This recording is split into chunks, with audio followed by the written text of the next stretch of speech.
வணக்கம்.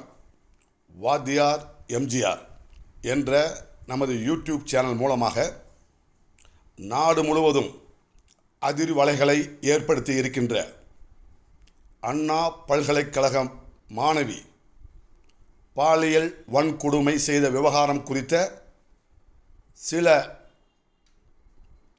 முக்கிய புதிய தகவல்களை உங்களோடு பகிர்ந்து கொள்ளலாம் என்று வந்துள்ளேன். அதன் அடிப்படையில் நேற்றைய தினம் இரவு அனைத்திந்திய அண்ணா திராவிட முன்னேற்ற கழகத்தின் பொதுச் செயலாளர், சட்டமன்றத்தின் எதிர்க்கட்சி தலைவர், தமிழ்நாடு முன்னாள் முதலமைச்சர் மரியாதைக்குரிய எடப்பாடியார் அவர்கள் இன்று 26/12/2024 வியாழக்கிழமை காலை 10 மணி அளவில் அண்ணா பல்கலைக்கழக நுழைவு வாயிலில் அனைத்திந்திய அண்ணா திராவிட முன்னேற்ற கழகத்தின் சார்பில் அமைதியான முறையிலே ஆர்ப்பாட்டம் நடைபெறும் என்று அறிவித்திருந்தார். அதன் அடிப்படையில் இன்று காலை அனைத்திந்திய அண்ணா திராவிட முன்னேற்ற கழகத்தினுடைய மாவட்ட கழக செயலாளர்கள், முன்னாள் அமைச்சர்கள், மாநில மகளிர் அணி நிர்வாகிகள், கழகத்தின் அடிமட்ட தொண்டர்கள், குறிப்பாக அனைத்திந்திய அண்ணா திராவிட முன்னேற்ற கழகத்தின் ஆணி வேராக அஸ்திவாரமாக விளங்குகின்ற தாய்மார்கள் நடைபெற்ற அவலத்தை கண்டித்து, அண்ணா பல்கலைக்கழக வளாகத்தில் நடைபெற்ற பாலியல் சம்பவத்தை கண்டித்து அலை அலையாய் ஆர்ப்பரித்து வந்த அண்ணா திமுக தொண்டர்கள், அனைத்திந்திய அண்ணா திராவிட முன்னேற்ற கழக தொண்டர்களின் எழுச்சியை கண்டு மகிழ்ச்சியுற்ற திமுக அரசு ஆர்ப்பாட்டத்தை அடக்கி ஒடுக்க வேண்டும் என்று திட்டமிட்டு உள்ளது என்பது காவல்துறையின் நடவடிக்கையின் மூலமாக தெளிவாகிறது. நான் கேட்கிறேன், பொதுமக்கள், அதிலும் குறிப்பாக தாய்மார்கள் மணிக்கணக்காக ஒவ்வொரு பேருந்து நிறுத்தத்திலும் பேருந்து இல்லை என்று காத்து கிடக்கின்ற நேரத்திலே அண்ணா பல்கலைக்கழகத்தினுடைய நுழைவு வாயிலில் அமைதியான முறையில் ஆர்ப்பாட்டம் செய்ய வந்த அண்ணா திமுக தொண்டர்களை மட்டும் கைது செய்வதற்கு இத்தனை பேருந்துகள் எங்கிருந்து வந்தது? எப்படி வந்தது?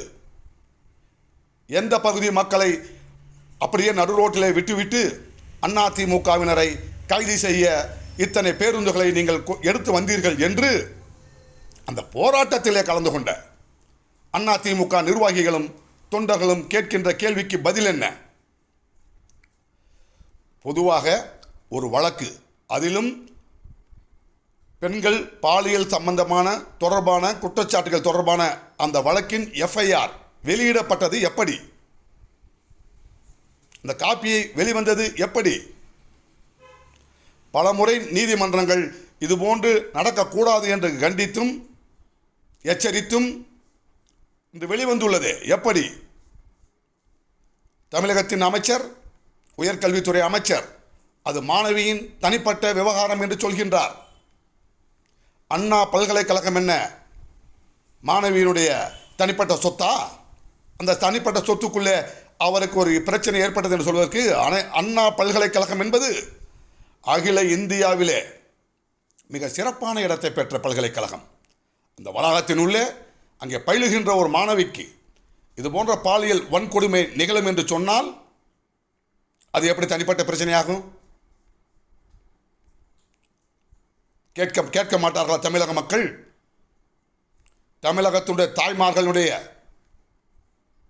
கண்ணியத்திற்கு இழுக்கு ஏற்படுகின்ற வகையில் இது போன்ற அவல செயல்கள் தொடர்வது கடும் மன உளைச்சலுக்கு ஆளாக்கியுள்ளது தமிழகத்தில் உள்ள தாய்மார்களை.